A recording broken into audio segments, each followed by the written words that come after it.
ছোট, আজ দুপুরে তো দাদার বন্ধুরা আসছে, একটু পুলি তরকারি করে দিস তো। মানে কি পেয়ে রেখেছো তুমি আমাকে? আমি কি চাকর নাকি?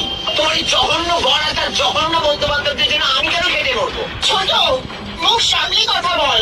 এই আমার চোপা দেখো। কত টাকা রোজগার করে তোমার বর? এত মুখে ফটর ফটর ভিখিরি কথা।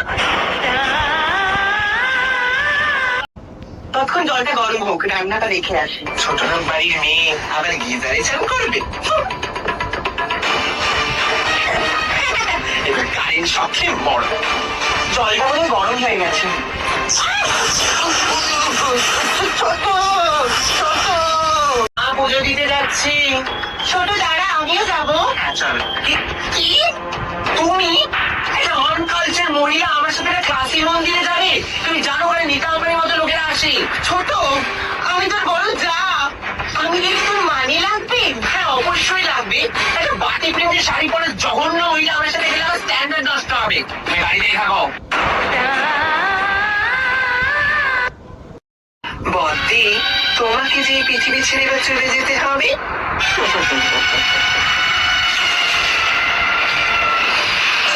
দিদি, তোমার জন্য শরবত এনেছি, ঠান্ডা খেয়ে নাও। তোমার ছোট, তুই আমার জন্য এত ভাবিস? তখন থেকে কাজ করে যাচ্ছে, তুমি এটা খেয়ে নাও। বৌমা, বৌমা পড়ে গেছি আমি, তাড়াতাড়ি এসো। শাশুড়ি মাটাকে এখনই পড়তে হলো। ওই বুড়িটাকে রাস্তা থেকে সরিয়ে নিতে হবে।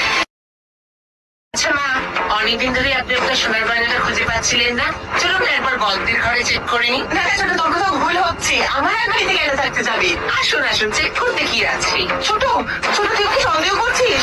আমার আলমারিতে গয়না নেই। আসুন না, একবার চেক করতে কি আছে, তাই না বদ্দি?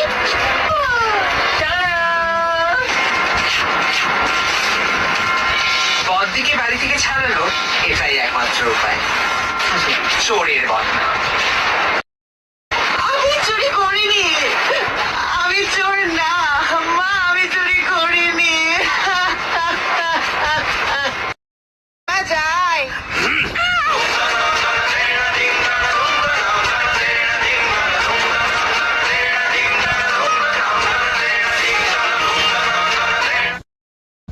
মা, অত্যন্ত দুঃখের সাথে জানাচ্ছি তোমার বড় বউ আর নেই, মারা গেছে।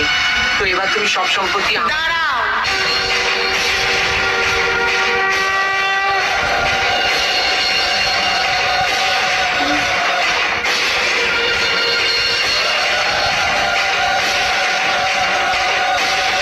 তুমি বেঁচে গেলে কি করে?